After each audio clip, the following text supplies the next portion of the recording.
Welcome back to Views with Hughes, Agenda Free News. This is Jerome Hughes.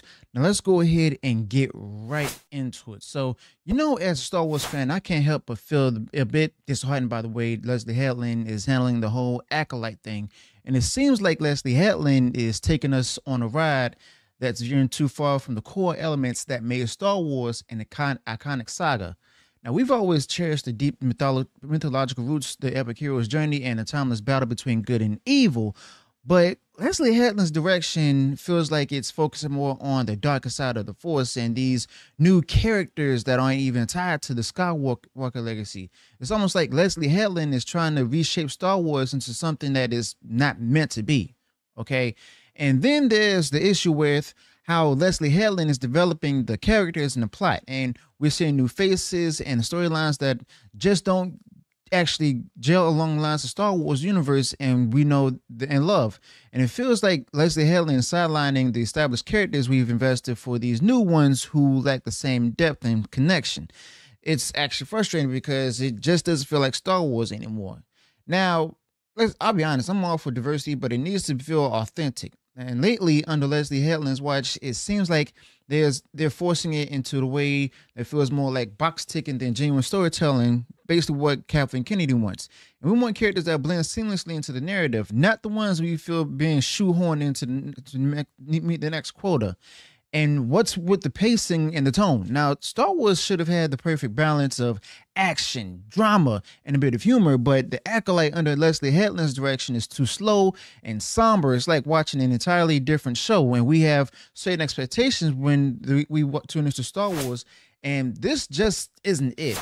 And let's not forget about the nostalgia factor. We grew up with the original trilogies and the expanded universe, and our expectations are sky high based on those experiences. And when new content like what Leslye Headland is bringing to the table strays too far from what we loved about the originals, it basically feels like betrayal. And we're looking for the same magic, but not the complete reinvention, okay? And this is all the whole perception of the agenda itself, where Leslye Headland is using the Acolyte to push a political and social messaging instead of focusing on telling us a genuine story. I'm all for messages, but not when they overshadow the storytelling that we tune in for, as well as putting a certain political ideology out there. But all in all, feels like the Acolyte is missing the mark on what makes Star Wars special. And Leslye Headland's approach is actually steering the ship in a direction that just doesn't resonate with us fans who are fans of George Lucas. And it's tough to watch a beloved franchise go down a path that feels so out of sync with its roots. Now, last week's episode of The Acolyte had a lot more eye-catching moments than usual. And I'm not just talking about the special effects. You see, Khmer, also known as a stranger, or Kylo Ren, appears to be completely unclothed to show Osha a scar, but ends up seeing much more. Now, showrunner Leslye Headland spoke with the Media Shield Collider about episode 6, Teach Corrupt, and discussed how much skin was shown. Leslye Headland explained, Lucasfilm really supported my vision, but from a storytelling perspective, it was necessary. It had to happen.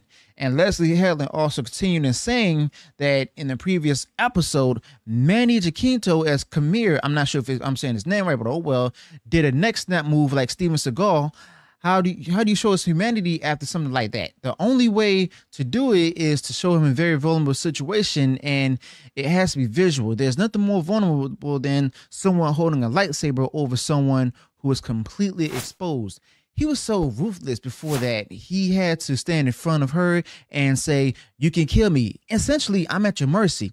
It couldn't feel fake. It had to be seem like he genuinely meant to, go ahead, you can do this. There's nobody around. Okay, first and foremost, there was no reason. Everyone's talking about the whole neck snap thing. She called it a Steven Seagal neck snap. Okay, the thing is that he's supposed to have the will. He's supposed to wield the Force powers and stuff, and to take him and go ahead and do a Steven Seagal neck snap, that's not even warranted for anyone who has Force powers, whether it's the Sith or Jedi. Okay, you have the power to use the Force as well as lightsaber to kill in combat. Okay, you don't need to do any kung fu or any Steven Seagal neck snap. That shows that you know nothing about Star Wars at all. Okay, and that shows that you're not even a fan, Miss. I love all the Star Wars. Okay, I love all the Star Wars movies. Right? Leslye Headland believed the scene was crucial to show Cameron's shift from ruthless character to someone who could be vulnerable. And Leslye Headland also believed that by being completely exposed and at Osha's mercy, it illustrated his humanity in a powerful way. And Leslye Headland felt that it wasn't just about the physical exposure, but about showing the emotional and physiological vulnerability of the character. Now, Leslye Headland added, no one's going to judge you for it, so what's up? And again, it feeds in narratively to her decisions of still upholding this. And he says, you're wondering if it's honorable to kill me like this. You're still hanging on to the rules. You're still hanging on to this code. Listen, a part of this, she says it's just decency, and she's a good person, but I think he's also starting to teach her. He's also starting to go, I deserve this. Now, Leslye Headland added, the dynamics had to be what they are after what he did in episode 5. He cannot seem like an alpha malely intimidating. We know he's capable of that from 5, but that cannot be his dynamic with her. It wouldn't make sense.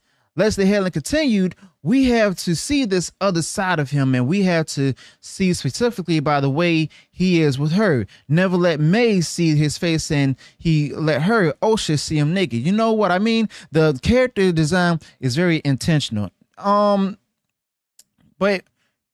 it also baffles me about the fact that, you know, she stated that Leslye Headland states that this dude shouldn't come off as alpha maley, you know, as an alpha male, that he should be vulnerable, should be shown to be vulnerable as well. So basically, she's also, Leslye Headland's also putting out there the narrative and the agenda that the alpha male is bad, you know, it's a villain, it's Sith, you know, and for him to be like more feminine and more vulnerable and everything, that's good, that's excellent and stuff. But the fact that matter is, that's not only going to turn the fans away, but it's also going to keep them from coming back. All right, that's also not what Star Wars is about. Determine who's more of like we don't care about the alpha male and the vulnerable thing and stuff. But if that's your sole intent and stuff, making it a part, making it the story instead of a part of the story and stuff, and not focus on good storytelling, then guess what? You don't deserve a second season. Okay, you don't even deserve to do another piece of content that's within Star Wars itself. Also, I thought the Acolyte was, you know, supposed to be a show for kids. You know, I thought the Acolyte wasn't made for adults to watch and enjoy. But this writing in the Acolyte from episode 6 from Kathleen Kennedy and Leslye Headland shows a scene that usually adults would enjoy and wasn't proper for kids viewing. So Leslye Headland talks a lot here, but the main idea is that Kamira's nakedness was crucial for Osha not to see him as a threat, but as the intense force abilities he displayed in Night, Leslye Headland wanted Kamira to appear fully vulnerable so Osha would actually listen to him.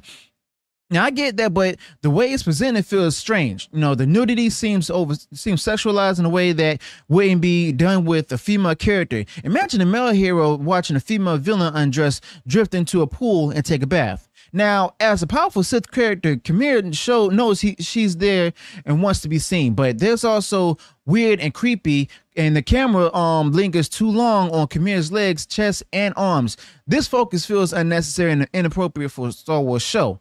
Now, I'm aware that there's a precedent for both nudity and the suggestion of sex in Star Wars. Kylo Ren was at the same way topless in the front of Rey in The Last Jedi, and Andor has a couple of scenes that directly imply sexual encounters. Leslye Headland has even cited both as influences on the Acolyte. And I only watched The Last Jedi once because I didn't enjoy it, but from what I recall, Rey was checking out Kylo Ren more than the camera was, and Kamira scene, however, feels voyeuristic and just plain gross. Now, Andor doesn't actually have any nudity, but there's some scenes that actually hint at adult themes, like, for example, where Cassian looks for his long-lost sister in the brothel, and Biggs, her business partner, Tim, have a romantic relationship. Now, I'm not sure how Andor inspired Leslye Headland, but it's superior to show to the Acolyte in every way, including how it handles these themes. And in Andor, we know exactly what's happening about to happen, but it's so tasteful and restrained, and we see enough small talk and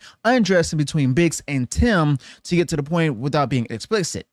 Now, I'm not opposed to like these things in the shows or movies. Now, I don't think it just fits in with Star Wars, and it's not Game of Thrones at all, and it's not meant to be. Now, Star Wars has always been more about adventure, heroism, and the battle between good and evil. But adding this kind of content just feels out of place and actually unnecessary, you know.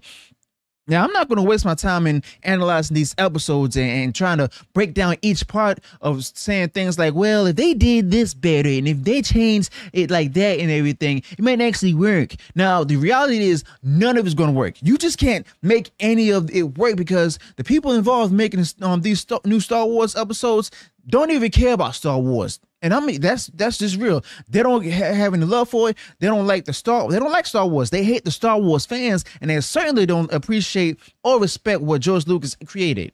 Now, these people see Star Wars as nothing more than just a big opportunity to take over and insert their own ideas and political agendas into what George Lucas built. They're not interested in staying true to the original spirit or vision of Star Wars. And it's pretty clear that they really dislike the original foundation of Star Wars was built on. So there's really no point in saying things like, well, they could have done this differently or made it that change. No. From the beginning, they were always going to turn it into this mess as we see now. Now, the only reason people are going to bother watch it at all is to make fun of it and have a good laugh, because the fact of the matter is a lot of people enjoy seeing that. But outside of that, I don't watch it, and people have absolutely no faith in Disney's Star Wars. And I don't believe that they'll do justice to the franchise or bring back what made it special. But for me, it's just a big disappointment. But exactly what do you think? Was Camille's bath an essential part of the episode? Could it have been kept in there but done better? Let me know your thoughts about this in the comments below. Also, if you enjoyed what I shared this video, go ahead, smash like button, share far wide across social media. And if you haven't done so already and you enjoyed all the content that I put out there, go ahead, subscribe to the channel, click the bell notification so that way you're notified of future uploads and updates. Till then, peace.